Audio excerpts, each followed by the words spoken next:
What's up, everybody? Welcome to the Wolves In podcast. Don't forget to hit that like button, that subscribe button, recommend your friends to our channel. Also, you can follow us on Instagram at Tactical Inc. You can also follow our dog training page at Tactical Canines. So you can find both of them on Instagram. So I want to start this video out by saying, where has Tactical Inc. been at? Where have you guys been? Why haven't you posted? Right? I get some messages, what's going on, any new drops. So one of the things is that we've been working and just kind of trying to expand Tactical Inc. We are worldwide, so we do get a lot of emails from different areas. So we try to answer everybody as possible, and just trying to spread our knowledge and share our art with the world and our t-shirts, our designs. Another thing is I've been trying to work with new artists on trying to collab with them and seeing what we can do as a company and how we can grow. So that's where we've been at. We've just been working really hard, but we will be dropping some new merch and some new clothing. So stay tuned, don't forget to order. So I want to get into this podcast with pretty much one of the stories I had as a bounty hunter working. I got a case that was in the city of Santa Cruz, in the county of Santa Cruz. So one of the cases I had led us to a city called Watsonville. Watsonville is a small town that is surrounded by water in Santa Cruz, the city of Santa Cruz, Capitola, that area out there, Aptos.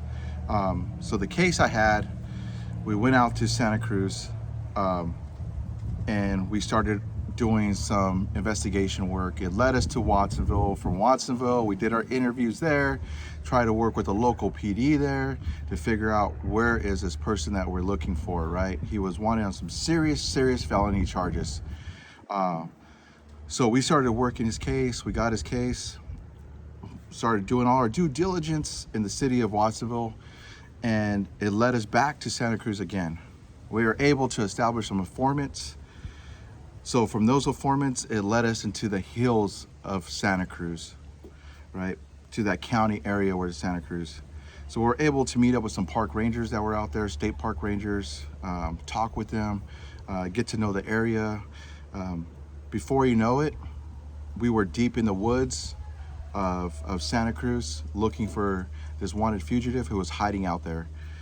So we called him by the nickname of Rambo because this guy, he would hide out in trees like redwoods, any type of holes they had. He was makeshift tents. He was digging holes in the ground.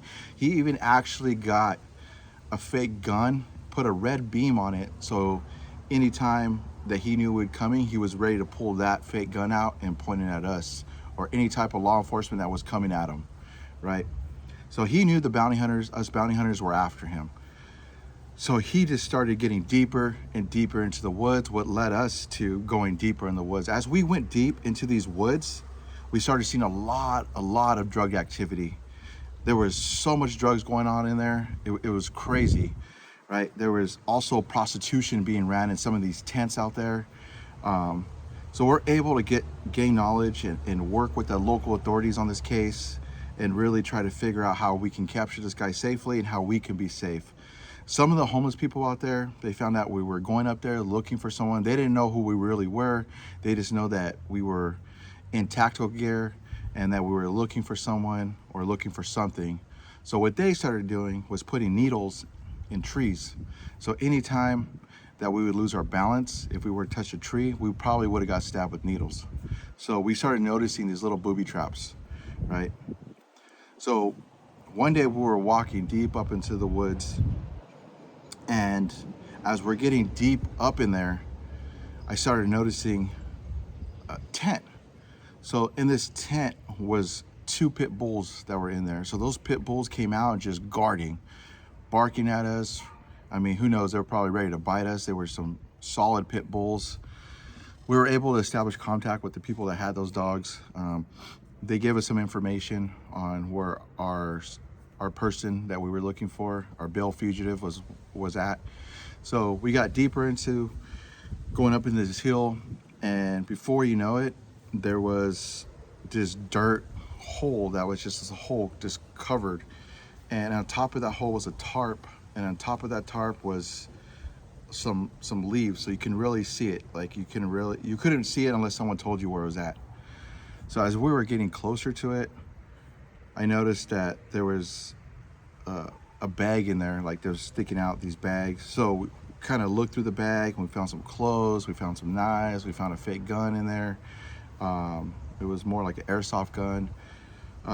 We were able to pull the tarp out, and this person had dug a hole so deep, this is where they were sleeping at. The person that we were looking for was sleeping in there. So as we got deeper, I moved around the corner and there was a tree stump. And as soon as I stepped on that tree stump, oh man, I ate it. I ate shit. I hit the tree stump, hit my ribs on this tree stump. The only thing that probably saved me from breaking my ribs was my tactical vest. So as soon as I hit it, I went stumbling down the hill. Tried to get back up, and I was hurt, man. I was hurt bad. My leg was hurt, my ribs were hurting. So we decided to call it. And I'm going to the doctor, getting checked out, and everything was cleared. I just pulled a rib, pulled a little bit of a muscle on my leg. Healed up. A couple of days later, we ended up back in those hills. So this led on for weeks at a time, trying to find this person. We ended up finding different campsites for him, and it just got deeper and deeper. Like this case just got so deep that the more deeper we got, the more friends that we were able to find of his, and the more crazier it got.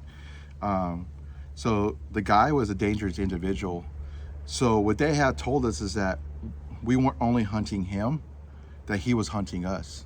That every time we went into these hills, he knew exactly where we were at. He was watching us, right? So that started putting play into our mind. Like, what if he's in the trees? What if he's in the redwoods? Like, it just became to the point of like, what can we do? Maybe we just back off on the case.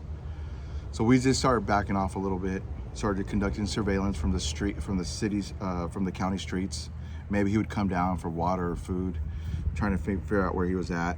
You know, the last thing we want to do is poke ourselves with these needles or get put in a situation where there's a firefight or where there's shooting or something's going on up there. And it just got really dangerous. So we started watching from the street. Then we got a tip that he was hiding in a tent. So we approached the tent, and as soon as we approached this tent area, sure enough, this guy pops out. He pops out, has a knife in his hand. We draw down on him. My partner's across the other's tent. I'm calling for him to come. So he gets there. We have this guy. This guy's not cooperating. As soon as he sees us, he got out of his tent. As soon as he gets the chance to look, he takes a couple of deep breaths, looks, and he just bails. He foot bails. So the chase is on. Deploy a taser. Taser misses. He goes. We fall, stumble down this hill. This guy literally jumps up, pops a burpee, takes off. We're in gear. This guy has nothing on. He's jamming. He hits this dirt road. As soon as he hits the dirt road, he hits this little creek area, and he's gone. Right? He's swimming across this creek, and he was gone. So the PD came out, assisted us, did some searches, brought the K9 unit out. K9 did this little search. We couldn't find the guy, so we backed off again. Man, we ended up back in these hills, right? I know a lot of people were like, how come we didn't catch him? What happened? Well, these things take time. Like, you always want to figure out the best route and the safest route before you go and arrest somebody. Like, even if someone's popping out a knife, like it can get super dangerous. Like, when that person's coming at you, like, you're gonna get into a shooting, right? And that's the last thing you want.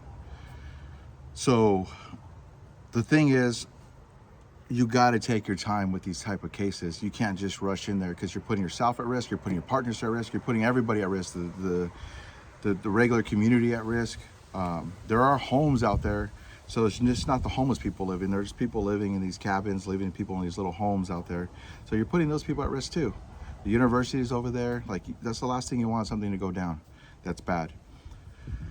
So as soon as we backed off in a couple of cases, and we ended up just kind of searching around the area. Like I said, the cases got deep. As we noticed more and more that was happening in Santa Cruz was a lot of drugs, a lot of heroin addicts, a lot of methamphetamine addicts, a lot of fentanyl that was going on in there. We started seeing gang members, watching our surveillance, from we're conducting our surveillance, started seeing gang members going to these hills, and they were probably dropping drugs off. Who knows what they were doing, but you just knew it was shady. So there was no way I was going to put myself, my partner, my team at risk by going up back into these hills. So we were able to talk to more of the local authorities, the county sheriffs, and they were able to help us up there a little bit. They did have a team go up there with us and kind of do a little small search of the area. Couldn't find them, so a couple months go by more, and we're waiting, and we get a tip from an informant that where this guy is coming out at. So we end up going and conducting a surveillance in this one camp area, and sure enough, within 5-10 minutes we're there, we see our defendant, the bail fugitive that we're looking for, on a street bike. He's not on a motorcycle, he's on a BMX bike, and he takes off. We start following him. We have different teams with us. We have different people with us, a group with us. So we're calling to other people in other cars, and we're following this guy. Well, he gets sight of somebody, or he gets spooked, and he flips it. Now the chase is on. So he foot bills, we're foot billing. He jumps over a fence. We have people jumping over a fence. We go around different areas, surround the area off. We call local PD. The PD comes out, they assist us. Someone comes out of their homes, tells us where this guy's hiding at. The guy gives up. We end up hooking him. So he gets taken into custody, and we're able to close that case.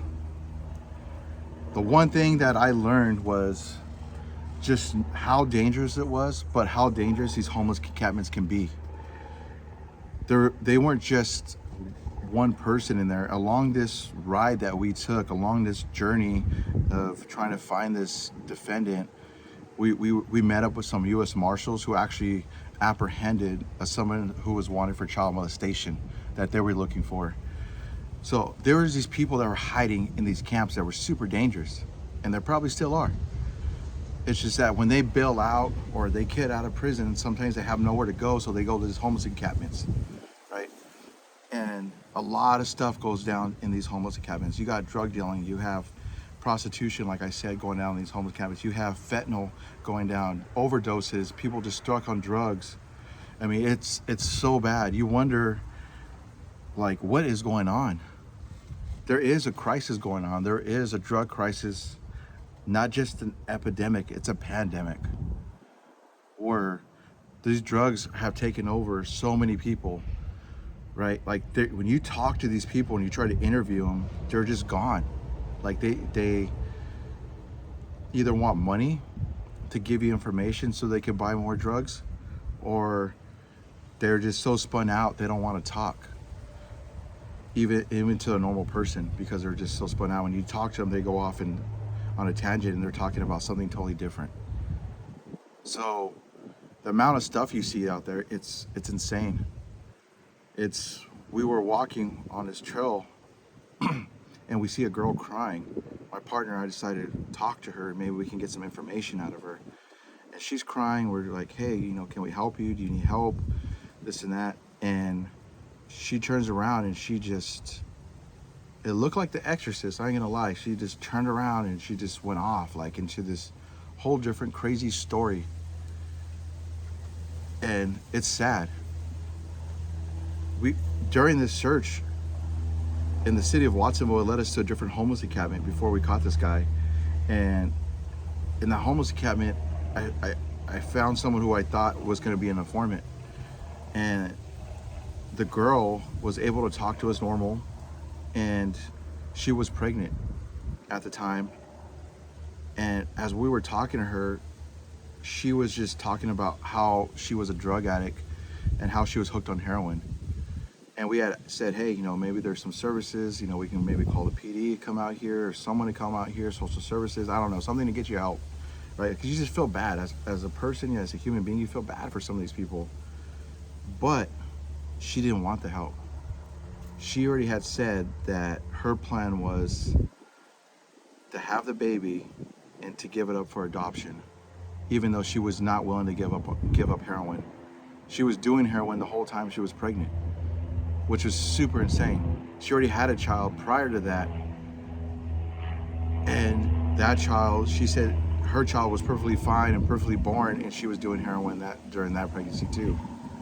So you see this type of stuff in this job, and it's crazy. Like, what are we doing as a society to really help these people out? What are we doing to make sure that the drugs are not coming in and we're really helping the community out, right? It's insane. You go to San Francisco, we've been out there looking for people. We see the amount of drugs that are on the street, the amount of needles on the street, and there's kids that have to pass through this every single day, that have to walk through that. What kind of example are we setting for our younger generation? That's the crazy part, right? Every case that I had, almost every case, a lot of them were drug addicts. A lot of them were hooked on drugs. A lot of them committed crimes so they can provide for themselves to get these drugs. They can buy, these thefts they would commit so they could sell this stuff and buy drugs. And they would just catch more cases and more cases. So it became a cycle. We would see the same defendants sometimes that were out on bail again. And you already knew a pattern where to catch them at, because they weren't going to go back to court. They weren't looking to go back to court. They were looking just to stay on the run, and they got caught, and to do drugs. So we have to ask ourselves sometimes as a society, what are we doing to help these people, to help our younger generations and set the standard that this is not the way we want to go. So tune in to my next podcast. We'll be having some special guests on here, and stay tuned. Don't forget to hit that subscribe and like button. Make a difference today. Thank you for watching.